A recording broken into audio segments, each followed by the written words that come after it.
Good evening, everyone. I'd like to call the city council meeting for Tuesday, September 17th for the city of Cannon Falls to order.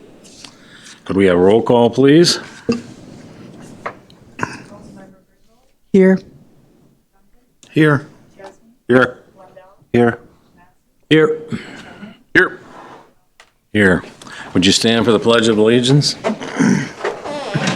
I pledge allegiance to the flag of the United States of America and to the republic for which it stands, one nation, under God, indivisible, with liberty and justice for all.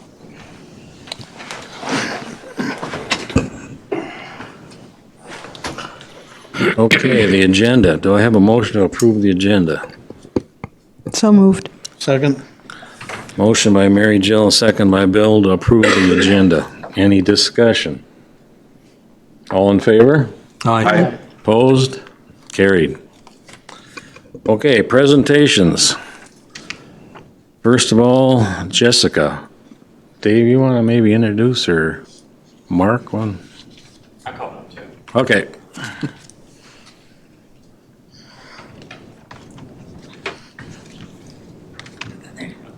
All right. Do you want the lights off a little bit, or? It kind of helps, yeah. Thanks. You're fine, right? Good evening, Mayor Althoff and members of the City Council. Let's put this here. My name is Jessica Sade, and I am the Goodhue County Towards Zero Death, also known as TZD, Safe Roads Grant Coordinator. I'm Officer Mark Fleur, here with the Cannon Falls Police Department. I've been here about just over 3.5 years. And I've been the coordinator for, I think, about 2 years of that, for the city of Cannon Falls.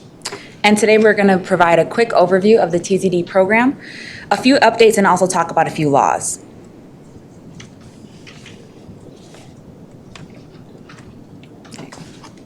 Our vision is simple: to reduce fatalities and serious injuries on Minnesota roads to zero. And our mission describes how we're going to do that. We're going to move Minnesota towards zero deaths on our roads using education, enforcement, engineering, and emergency medical and trauma services. And how will we accomplish that? By collaboration. The Towards Zero Death program focuses on 4 areas to reduce crashes, the 4 E's. So the education, enforcement, EMS, and engineering, I believe. And we've recently added a 5th E, which is everyone else, because everyone shares the road. When TZD began in 2003, we were seeing an increase in traffic fatalities. In 2003 alone, 655 people died on our roadways. Preliminary numbers show that we saw 381 deaths last year. As you can see, that's a 42% reduction since we began our work. What does this mean? Nearly 3,500 people have lived. If the number of annual deaths had stayed the same as it was in 2003, these lives would have been lost on our roadways. Those are 3,500 reasons to celebrate our efforts. And as you can see, we've come a long way. Oh, boy. But it took a lot of effort and collaboration to get here. These legislative initiatives have helped push the trend line down. These actions are the result of a culture shift in Minnesota as it pertains to traffic safety.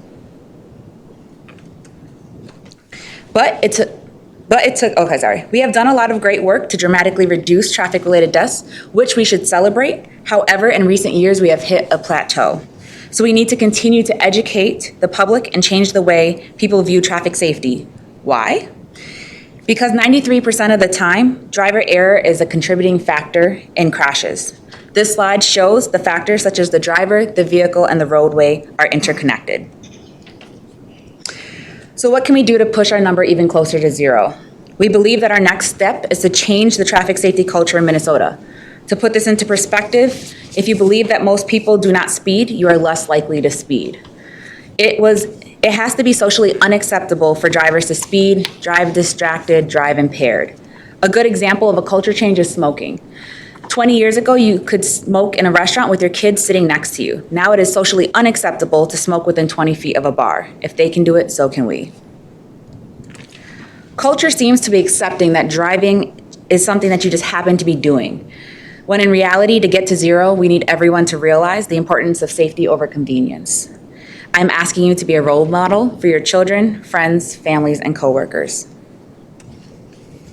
Here in Goodhue County, we have a great team consisting of Cannon Falls Police Department, Goodhue County Health and Human Services, who Jessica works for, Public Works, the Sheriff's Office, Kenyon Police Department, Pine Island Fire Department, Red Wing Fire Department, Red Wing Police Department, and the Zabrota Police Department. I think we have Goodhue Police Department as well as part of it as well.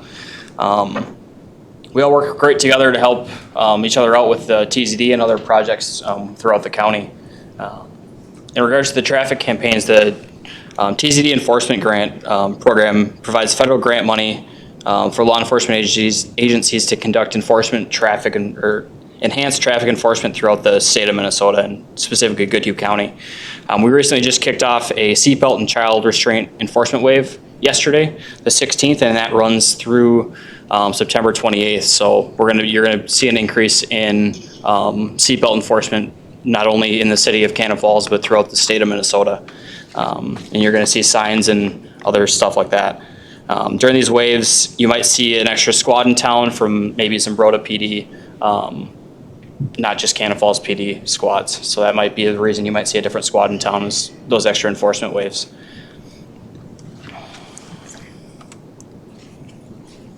This is just a couple pictures of some of the enforcement things we do other than traffic enforcement. So we get out to the schools. The upper left picture is a seatbelt challenge that they did in Zabrota. We have pedal cars. We brought those out to the First Thursday event. And then just different talks and different campaigns that we do at the schools. Then a couple of the new laws that have come up. August 1st started our new hands-free law that went into effect. The new law, it allows drivers to use their cell phone to make calls, text, listen to music or podcasts or get directions, but only if it's voice commanded or single touch. So you can't be holding your phone while you're driving down the road. And it's not necessarily hands-free, it's not necessarily distraction-free. I stopped a guy the other day who was trying to get his McDonald's situated on his passenger seat. And he was going well over the speed limit. He was trying to get his French fries out of his bag. So distraction-free is not necessarily what you think might not. Distractions are everything in your car. If it's an emergency, you can have your cell phone in your hand to make that phone call. But that's the one exception that we have right now for that law. And also the new left lane law, which is the law changes the wording of an existing move over or slow moving vehicle law. The law says that when practicable, drivers need to move over to the left or out of the left lane in order to allow vehicles to pass.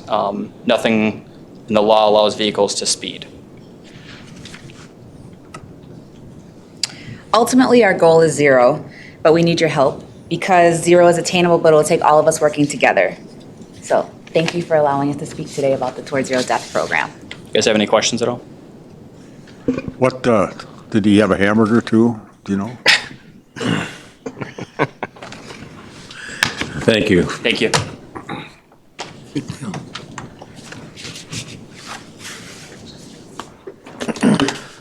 Next on the presentation is Patrick Weir from Innovative Power Systems. He's been here before. I think he talked to Public Works about solar gardens, and he's going to give a little presentation tonight. Great. Thank you, Mayor and council members, for allowing me to talk to you tonight. My computer's on the fritz, so what I've got is I've got handouts, and I'll just pass those out to everyone. Thank you. Thank you. Thank you.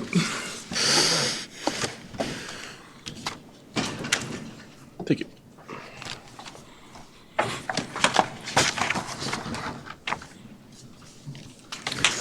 So inside that folder, there's a little 6-page handout, and I just want to go over that briefly, let you know what the program is and what the opportunity is for the city. So I'm with Innovative Power Systems. We're based out of Roseville, Minnesota here. We've been around since 1991, 28 years, which in Minnesota in the solar energy business is a really long time. We are the largest developer builder of solar gardens in the last 5 years. We built over 100 megawatts with our partners. If you look on the second page there, Community Solar Gardens, I just want to go over a little bit about what the program is so everyone knows what it is. And it's something that's totally different than what you're getting from Xcel Energy right now as far as a rate and how you pay your bill and things like that. So what it is we've got solar panels in typically a farmer's field. It can be rooftop as well. We're looking at about 7 or 8 acres of land that is covered with solar panels that produces electricity. There's a meter there that counts the kilowatt hours that are produced. That electricity then is taken by subscribers. We need 5 subscribers per solar garden. No one subscriber can be more than 40% in a solar garden. And then the garden owner operator, we are the developer. We co-develop with another company, New Energy Equity out of Maryland. We are the local company that works with landowners to get the land lease to do it, and then works with cities, school districts, Fortune 500s to be subscribers to take the electricity. And then our partner is the one who then, once we get 10 or 20 of these together, will take it, package it, and get a investor to buy it and own it long-term for 25 years. In the past, pretty much all of those investors have been utilities. NRG, Xcel Energy owns some of ours. WGL, which is Washington Gas and Light. NextEra Energy. So these are big utilities throughout the country.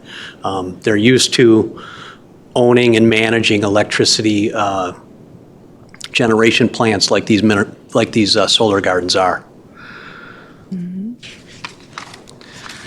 If you look at the next page, here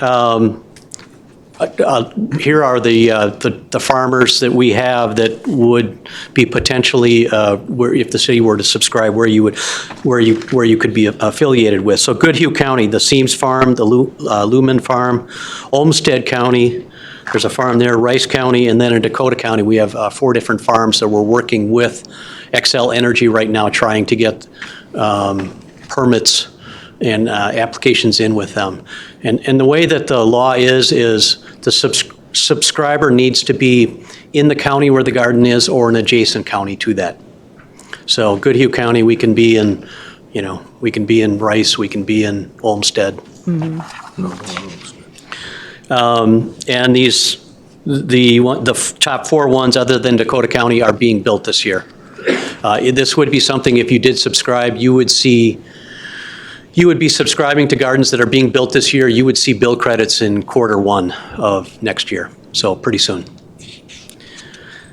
The next page, I just want to list out different subscribers that we've signed up over the last four years or so. If we look at some of those that are close to the city here, Red Wing School District, City of Red Wing, City of Zumbrota, Goodhue County Education District, Zumbrota-Mazeppa School District, and Hormel too. I signed up Hormel for their Genio turkey plant in Faribault.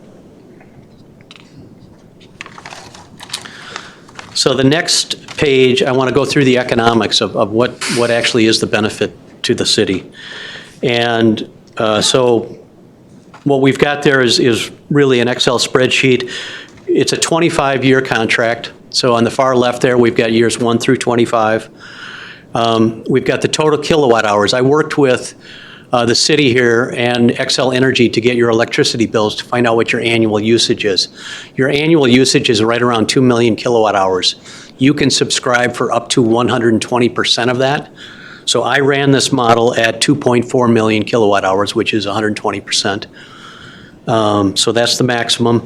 The reason that the kilowatt hours degrade or decrease over time is that the panels degrade by about 0.25% per year. Just getting soiled with dirt and whatever, they just aren't as efficient year to year. So that's why those numbers decrease.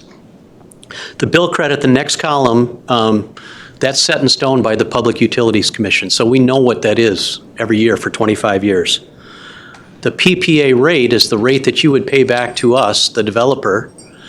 And if you look above that, I've got in the legend up there, guaranteed discount is 0.007. So the offer that we're giving you is you would save 0.7 cents every year, and it's fixed. You know exactly what it is. So that column, that PPA rate there is fixed as well. So we know what that's going to be. Then if you take the next two columns, it's basically the kilowatt hours times those two.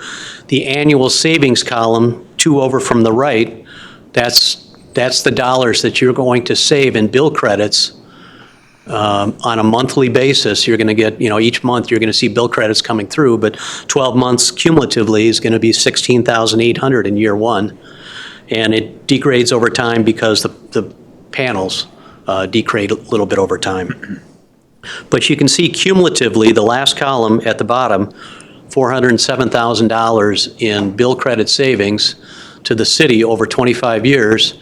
There's no out-of-pocket money by the city. The payback is immediate. One thing that we talk about is what is the risk to the city. So if we look to the next page, I highlighted what the risk is. The risk is it's a 25-year contract, and we've had businesses, Fortune 500s, who have said, I'm not sure that plant is going to be in that location for 25 years, and so they've said no. But city school districts, usually you guys know you're going to be around for 25 years. But even if you're not, there is an out clause. You just give us a 90-day notice, and there's a 2-year out clause. And you can get out, and we would help you find another subscriber for your subscription. I can email, if you guys want to pursue evaluating this more, I can email Dave the subscription agreement. You can look at that. And the last page here just shows an Excel energy bill that actually shows, how you would see the credits coming out on a monthly basis. So there's no upfront or ongoing cost for the city to do this? Correct. That's Okay. correct. So doesn't matter if you change vendors for solar panels or any of that stuff, that's never seen by us? No, we with the developer, the developer, like I said earlier, are going to find an owner for this system. Okay. And it's going to be a big utility. So that utility owns the system. It's in their interest to keep it producing at maximum electricity. Okay. So if panels go bad or whatever, it's in their incentive to replace those panels ASAP. Okay. Okay. I was just concerned that we might get caught up in something if you change vendors or. Yeah, no. Okay. All right. Other questions?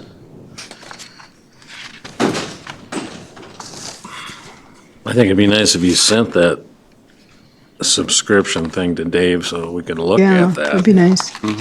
I can do that. And I know months ago when I had met with Public Works, we had talked about, some land available with the city. We're actually evaluating the substation up by the north part of town here, where there's that development property. And if there is capacity there at that substation and the feeder lines, we'll know that in a couple of weeks. It could be something where we could use some of that land for a solar garden as well. And we would be, there'd probably be $7,000, $8,000, $9,000 a year additional in lease money to the city for that land or whoever owns the land. But Okay. Cool. That's cool. What did you say is the minimum size? 7 to 8 acres, or? yeah, 7 to 8 acres. We might be able to get it to 6 acres. We're using some tracking panels that are more efficient now. I'd say 6 to 7 to 8 acres, 6 to 8 acres. Is that the maximum now? Did the law That's- change on that? Yeah, they did change it. They changed it a couple of years ago, so the maximum is 1 megawatt of power. It used to be 5 megawatts, Okay. but the PUC and the legislature and Excel made it down to 1 megawatt. And then what kind of distance between, so that, isn't there some sort of distance between gardens, or no? That's based upon counties. I know Scott County says they've got to be at least 2 miles away. Carver County has an ordinance like that. Wright County does. I don't know that Goodhue County does. Okay. But that's something where we go and get land permitted to build on it. Those issues come up with the township or the county. Sure. Okay. Thanks. Any other questions for Pat? No. It's good. Yeah, send those forms to Dave, and we'll take another look at it. All right. Thank you, everyone. Thanks, Pat. Thank you. Yeah.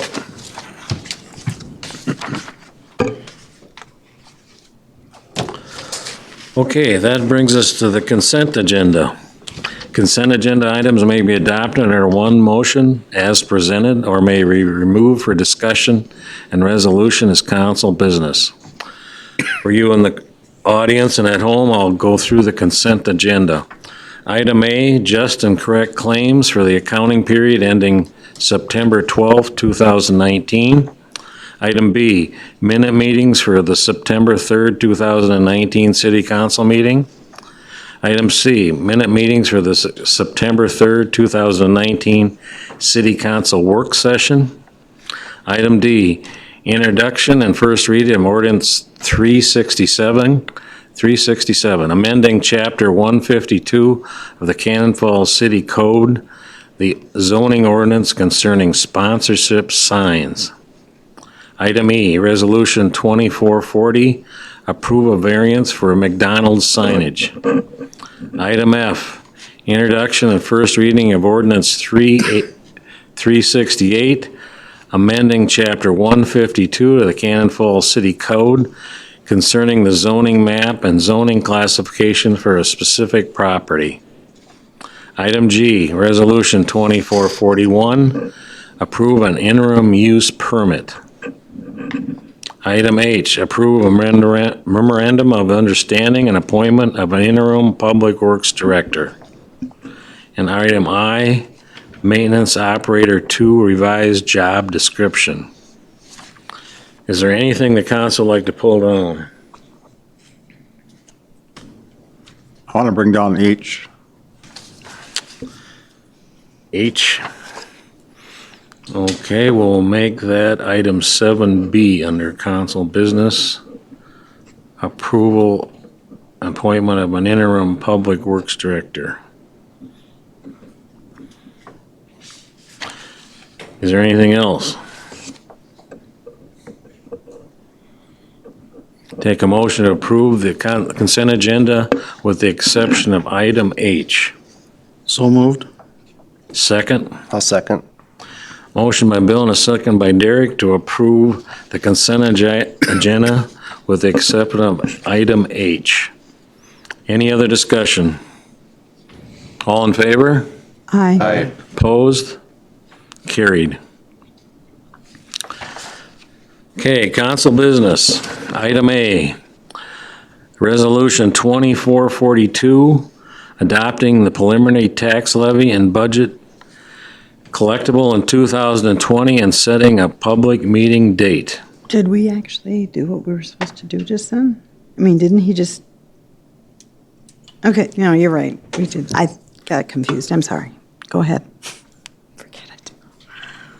Cornell? Yeah, go ahead. I thought we'd forgotten to actually approve the consent agenda. We just done the change, but we'd done it both. I'm sorry. Yeah, we did it with a change. Yeah. Cornell? That's my error. You have before you this evening a resolution adopting the preliminary tax levy and budget for 2020, collectible 2020.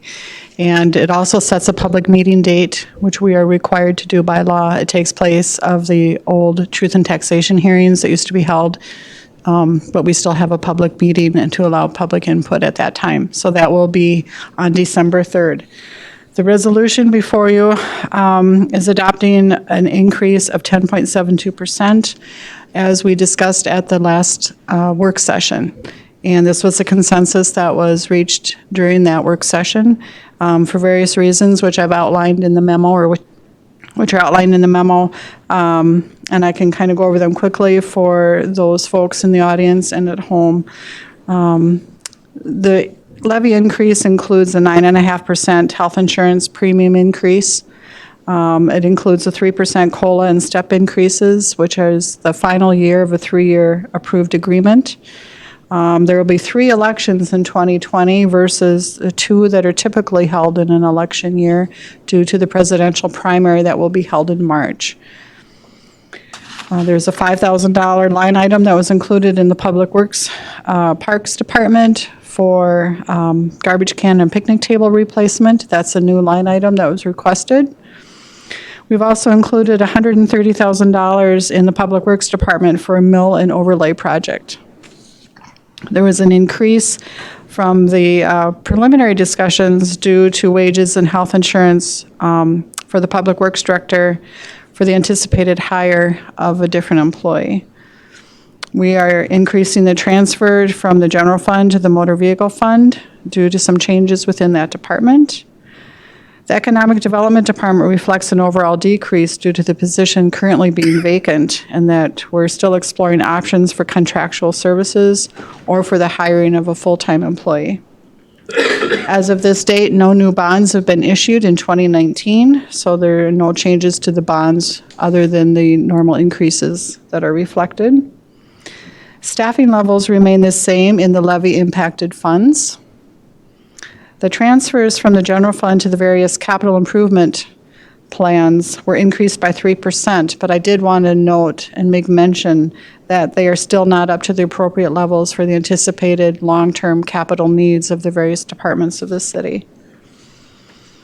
The overall levy amount does include a little over $39,000 for the Grand Stay Hotel tax abatement. This is the first year of that abatement, and we're anticipating that the new market value and tax capacity of that development will result in no increased property tax liability to the taxpayers of the city.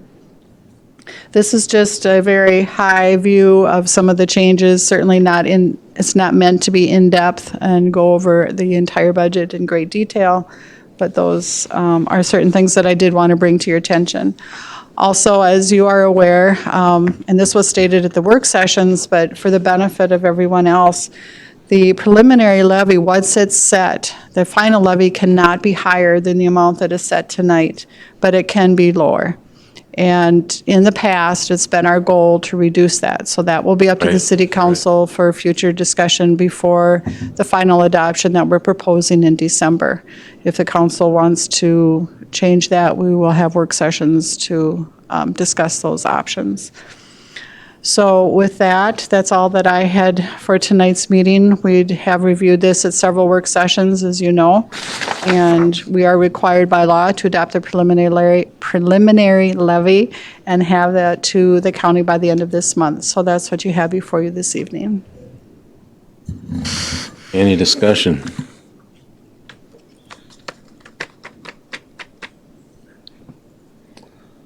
I take a motion to approve Resolution 2442, adopting the preliminary tax levy and budget collectible in 2020, and setting a public meeting date, December 3rd, 2019. So moved. Second? I'll second it.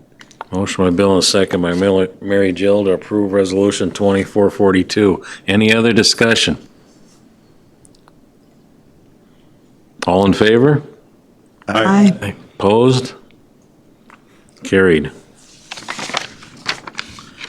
Okay, item 7B, approve a memorandum of understanding and appointment of an interim public works director. Steve.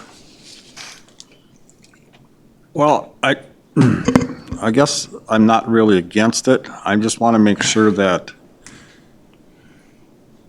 Wes and everybody down there knows that interim doesn't necessarily mean temporary. We expect him to fulfill the obligations, and we expect everyone else down there to respond to what he's directing. Sometimes you work with people for a long time and all of a sudden nobody wants to adapt to maybe your higher standing among staff. And I just want to make it clear once again that interim is not temporary. If he's going to start on the 18th and he's accepting the increased pay, I want to make sure that he's accepting the increased responsibility that goes along with being the boss. So I just hope that he makes sure everything gets done in a timely manner and nothing gets missed. With that, I'll make a motion to approve. I totally agree with that. And Steve has made a motion with those conditions to approve the memorandum. Is there a second to that motion? So moved. Moved by Steve and a second to approve the memorandum of understanding and agreement of the interim public works director. Any other discussion? All in favor? Aye. Opposed? Carried. Okay, that brings us to reports. Kyle, you want to talk from the chamber?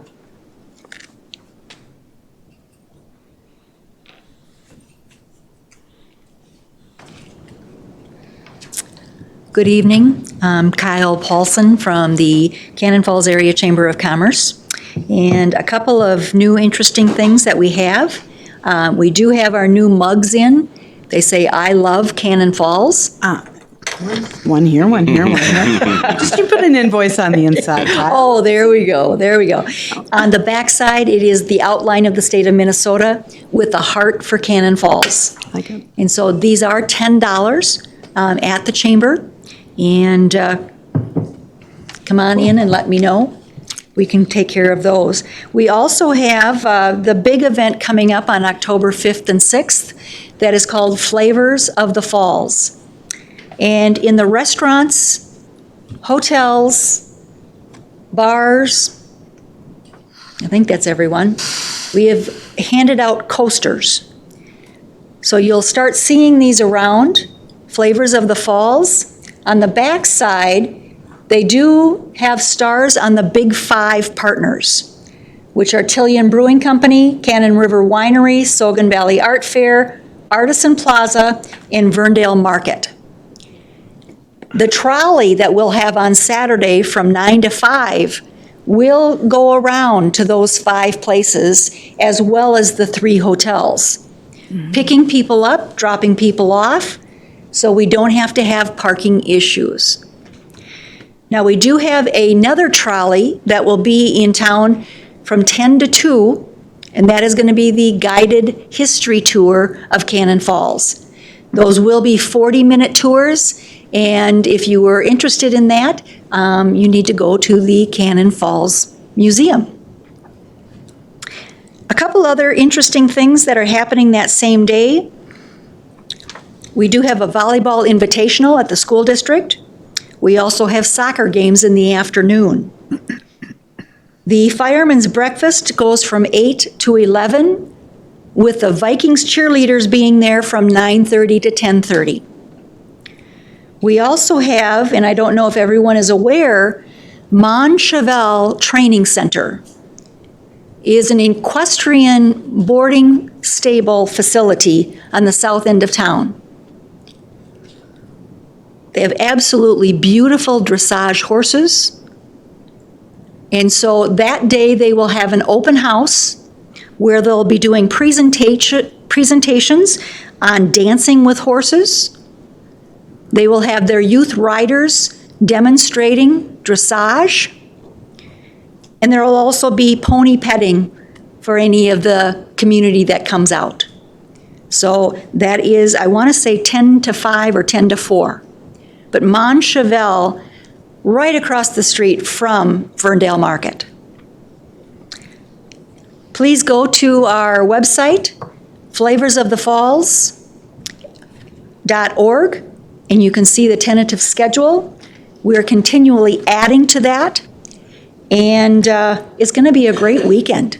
It really is. Any questions? Want to mention the community garage sales this weekend? Oh, yes. There are over 50 garage sales starting on Friday, so Friday the 20th and Saturday the 21st. And the map and the listing of the 50 garage sales are in the shopper from this past weekend. And you can also find them on the cannonfalls.org chamber webpage. And so should be a great weekend. Plenty to see, plenty of bargains and treasures to find. So I hope you all make it out. Hopefully the weather holds up for us. I was just going to make mention, drive carefully. It's kind of wild out there on Saturday, so. It will be, yes, absolutely, absolutely. Okay, Thank you for your time. thanks, Kyle. Thank you. Planning Commission? Dave? You passed everything they recommended. So it's all Passed it good. all tonight? Passed it all tonight. So Okay. we had a busy evening, but everything went well, and you've approved everything that they've recommended. The EDA Authority, I might make mention that a week ago Wednesday now? The EDA met with the Chamber, Borough Cannon Falls, and the Economic Initiative all met together to discuss goals of Cannon Falls. I thought it was a very good meeting out there. And maybe Dave, you want to, one thing that they were all asking was they'd like to see an EDA director. Young and energetic, don't forget Yeah, young and energetic EDA director. Thank you. But anything else? Yeah, first time ever that those four groups met together. Kyle was there. It's pretty amazing that that happened. It should have happened a long time ago, but Yeah. kudos to Amy Dombeck from our EDA. Not only was it her idea, but she was not foolish enough. She agreed to facilitate this meeting of the minds and did an outstanding job, I thought, and pulled together a really diverse group of representatives from this community into some common areas of interest, including the discussion of having a go-to website central. We've always had challenges of everybody's kind of doing their own thing, and sometimes we're communicating, sometimes we're not, but the thought being there ought to be a way to do that. And we're still have funding available from Blandon to do that, so the group was very excited about the prospects of working together to have kind of the website central and hopefully help finance some type of assistance to get that done through our Blandon grant. So that was probably the most agreed upon item that came out of that meeting, in addition to a recommendation that John just mentioned to the City Council about funding the full-time economic development director. Talked about some affordable housing and a few other things, but I thought Amy did an outstanding job pulling thoughts and input from all these people, and we were able to prioritize some things, and I think it was a job well done by everyone. So the other thing that came up on the EDA, that was a regular morning meeting date of the EDA. We met before this group session, and the EDA approved the hiring of an environmental consultant to assist the representatives of the EDA and the representatives of economic initiatives, again, working formally together for the first time on developing a plan for the cleanup and redevelopment of the now tax forfeit Cannonball site. So the EDA did move that forward with their decision on Wednesday morning.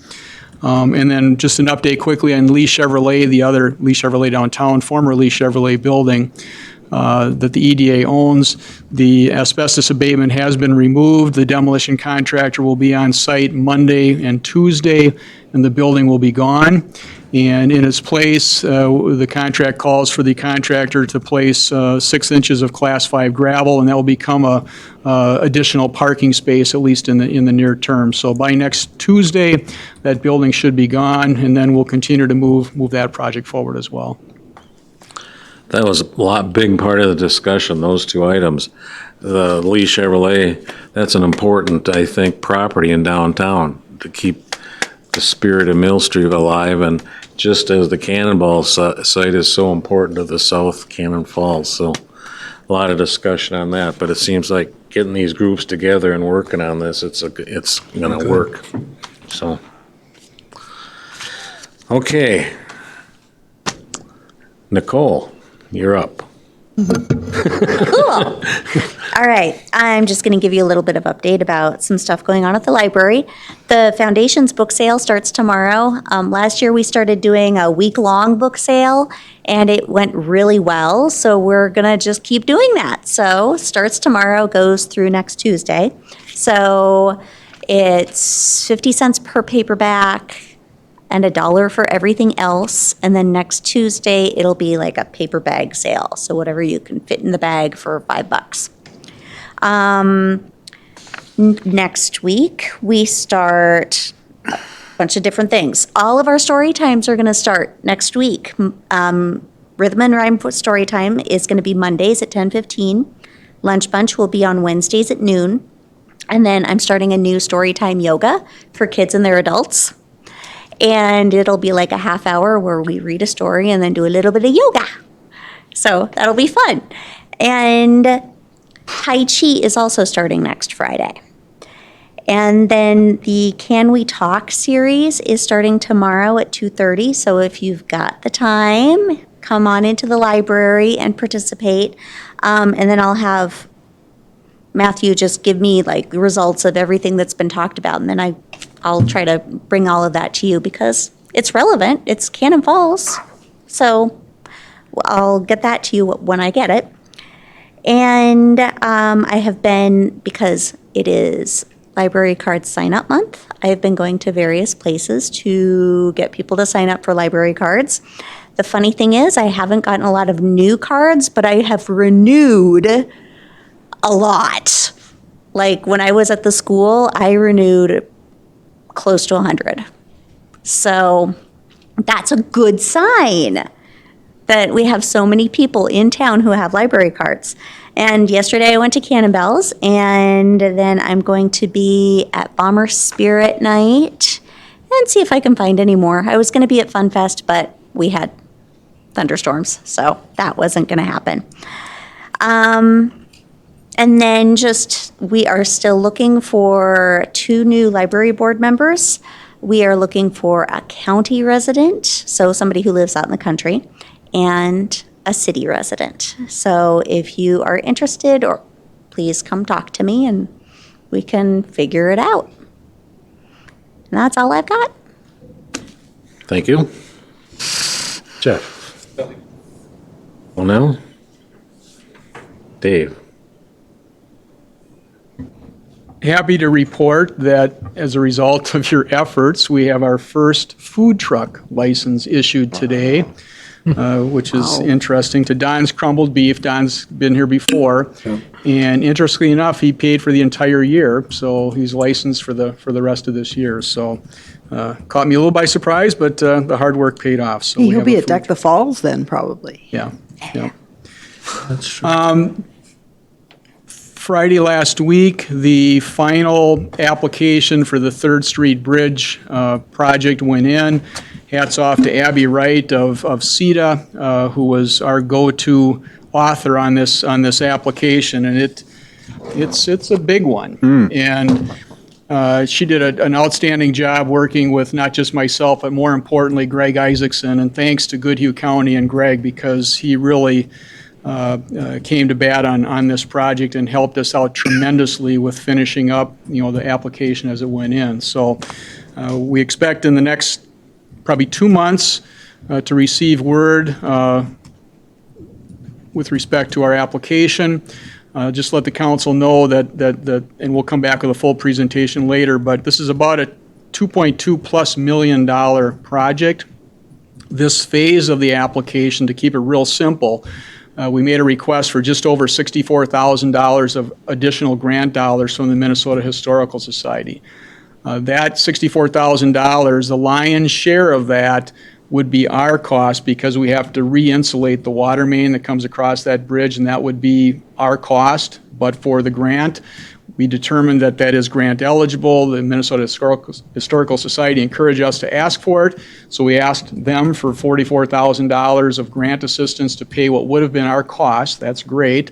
We have a $10,000 on paper obligation to the $2.2+ million engineering renovation of the Third Street Bridge. And that $10,000 pertains to, we are going to need to buy some land to accommodate the abutments. So whatever the acquisition piece of the project becomes is going to be our share. That's not eligible for federal money. It's not eligible for state MnDOT money. It's not eligible for Minnesota Historical Society, so that'll be our share. My feeling is if we proceed with this project and it becomes fully funded, which sure looks like it's going to be with the federal and state money on construction for sure, that if our exposure is $10,000, we're blessed on this project. So we'll see what happens with that, but the application's in the next 2 months. We'll find out how that goes. We're keeping our fingers crossed. We know we're going to compete, but it's a very competitive application, so we'll see. So that went in last Friday. The Planning Commission will not be meeting on October 14th. That's Columbus Day. The county is closed that day. The other item that they did talk about at the Planning Commission meeting last week was the schedules for the rest of the year, and they're going to come in and meet when they need to meet, if they need to meet, and they'll pick a date to meet, but they won't be meeting on October 14th, so just that note. Final bit of good news.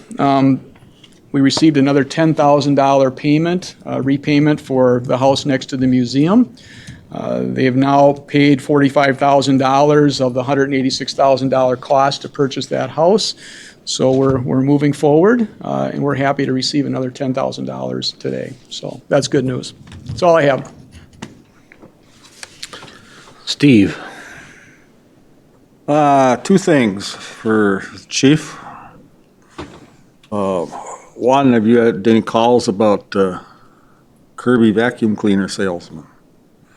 Only the pushy ones. Okay.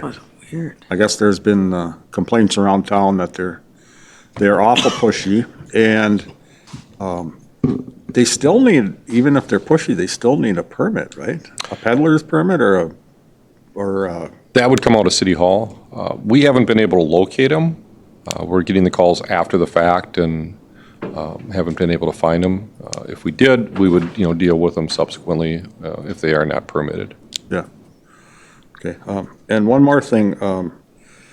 A citizen called me, and I did call the office and talk to, not Bonnie, Karen? Yes. About accumulating trash behind, they used to call it wraps, Okay. service station. She must have just passed it along to one of the officers as an ordinance enforcement. She didn't pass it on to me. I never followed up. I never called her back, but I guess there's appliances dumped there and maybe an old van and Okay. some other stuff, so. And I'm guilty of not driving around back there to see if anything's ever been done or not, but I thought I'd drop it on your lap. That's all I have. Yeah, I'll check into it. Matt? Nothing. Bill? I would just like to propose, after our, I think it's next meeting's October 1st, that we have a work session regarding the continuing discussion on the budget. Hopefully all departments, maybe will have some cuts for us, but more specifically, I'd like to talk about the police budget. And so I'd like to have a scheduled work session after our next meeting. Should we do a motion? Do we have a work session after our next meeting? Maybe we should, Do we already have one scheduled for then? No. Oh. then maybe we, have to. police, public works, maybe talk admin too. Do it all that night? Yeah, we could talk it all, but I I just, don't I don't know if we need a motion for that, do we? Do a meeting? I don't know. Just set it up? See if anyone shows. You don't have to have a motion for it. You can just, by consensus, call. for Okay. it. Okay. Everybody fine with that? Everybody Yeah, fine? let's do Okay. that. We'll have a work session then after our next October meeting. 1st? October 1st, I do believe it is. Yeah, Okay. Yeah, let's do that. that's all I have. Okay, Derek? I have nothing tonight. Mary Jill? No. Morris? I was gonna mention the work session too. Just to add to what Kyle said, I wanna mention too, there's an open house out at Lawrence Meats on Saturday from 10 to 1. That is a big addition out there. If you can make it out there, it'll be a good thing. It looks really nice out there. Just a plug for the fairgrounds. There's a demolition derby over there on the 28th. And there's harness racing over there on Friday, the 27th. If you're interested, it's there. I also want to mention that Pat Weir was here with his solar presentation tonight. That isn't the only company that's in there. We've got another maybe 2, maybe 3 that want to give a presentation too. Okay. And we want to get them on the schedule here too. Okay. I think that one Novell is in one of the companies, and they're actually looking up there at Sandstone too for where they want to put the garden. So we're not going to commit to Pat Weir. We're going to listen to the other proposals too. Okay. So You want that to the full council then? Is that? Competing for good Okay. I think so. Yeah. Okay, anything else in reports? Okay, that brings us to public input. Citizens may speak to issues not on the agenda. Before speaking, please give your name and address for the record and kindly limit your comments to 3 minutes. Public comments must be respectful, pertinent to city business, and adhere to the applicable data privacy rules. The city council will not take action on any issue raised by the public, but may choose to schedule consideration of the item on a future agenda. Public input. Is there anybody on public input?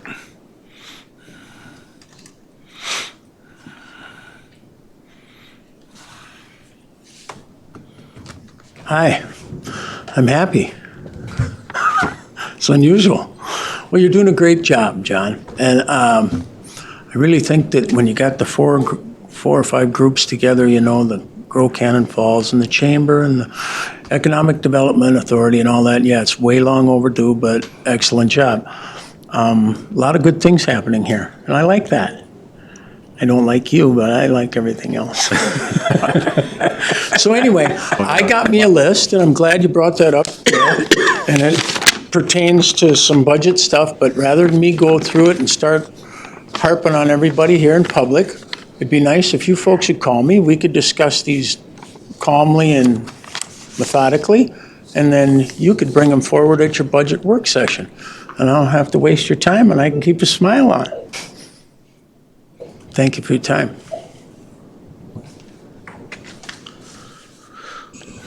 Anybody else? Public input.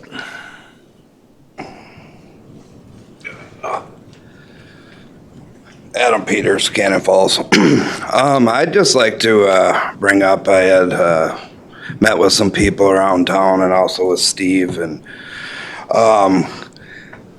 coming up with some things with our water bill. I know when I lived in Red Wing, we had, if you were 2 months past due, you got your water shut off, and then you paid a $50 reconnection fee.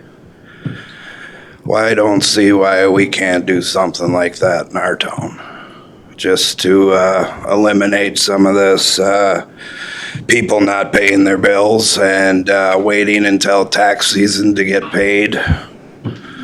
Just would like to bring that to the attention. Thank you. Thank you.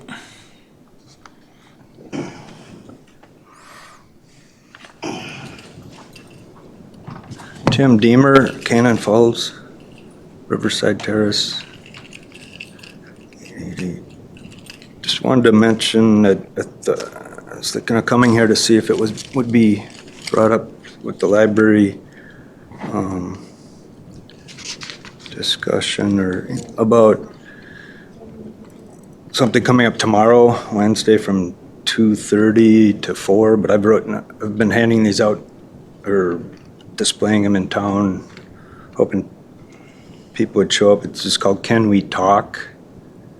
Quick civil conversations about issues that matter.